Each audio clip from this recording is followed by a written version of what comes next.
तो दिल्ली में तमाम दिग्गज नेताओं का जमावड़ा लगा हुआ है। रघु शर्मा के बारे में भी जैसा कि हमने आपको बताया, लेकिन रघु शर्मा क्या कहते हैं कांग्रेस की स्ट्रेटेजी के बारे में, हमारे सहयोगी ने जब उनसे बात की तो क्या उन्होंने कहा, जानिए।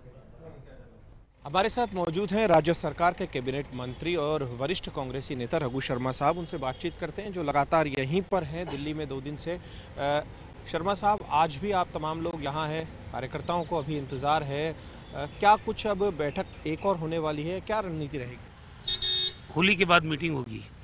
कल तक जो फीडबैक लेना था उन्होंने लिया है और एक अच्छी बात है, जितने लोगों से इंटरेक्ट करोगे आप, फीडबैक लोगे, उतना ही डिसीजन में ट्रांसपेरेंसी भी आएगी, एक्यूरेसी भी आएगी।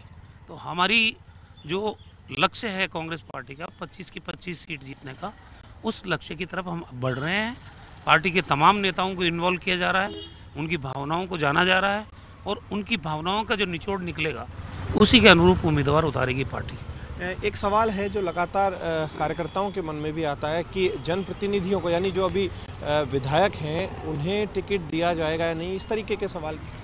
देखिए, पार्टी की रणनीति होती है, लक्ष्य हमारा 25 सीटों को जीतना है।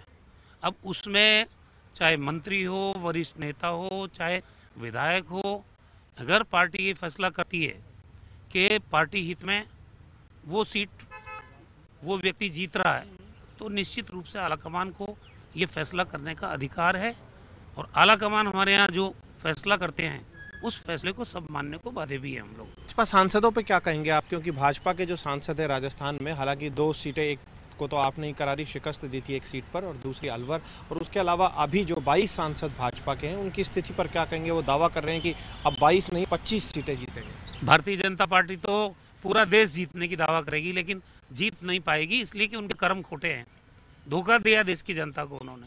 चाहे नोटबंदी का मामला हो, काला धन लाने की बात हो, चाहे गंगा की सफाई करने की बात हो, स्वच्छ भारत मिशन हो, चाहे स्मार्ट सिटी परियोजना हो, चाहे स्टैंड अप इंडिया हो, स्टार्टअप इंडिया हो, कोई योजना तो बताओ जो सफल हुई हो।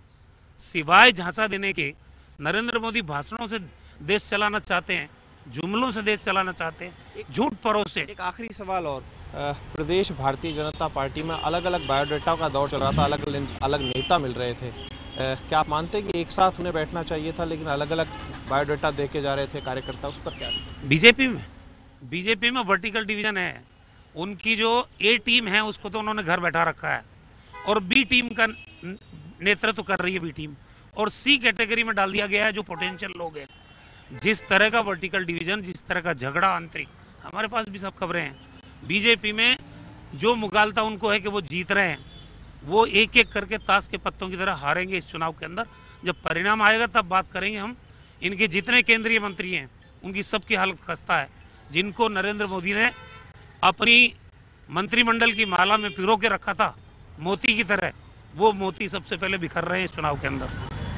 ये खास बातचीत की है रघु शर्मा साहब ने, और ख़ास तौर पर ये बात कही है कि देखने वाली बात तो ये होगी कि इनके जितने भी केंद्रीय मंत्री जो राजस्थान से हैं, यानी कि जो सांसद हैं, उनकी क्या हालत रहती है और ताश के पत्तों की तरह वो बिखर जाएंगे। हकीकत जो है बीजेपी की वो ये है, ये कहना है रघु शर्मा साहब का। कैमरा पर्सन जितेश शर्मा के साथ ऐश्वर्या प्रधान, फर्स्ट इंडिया न्यूज़, दिल्ली।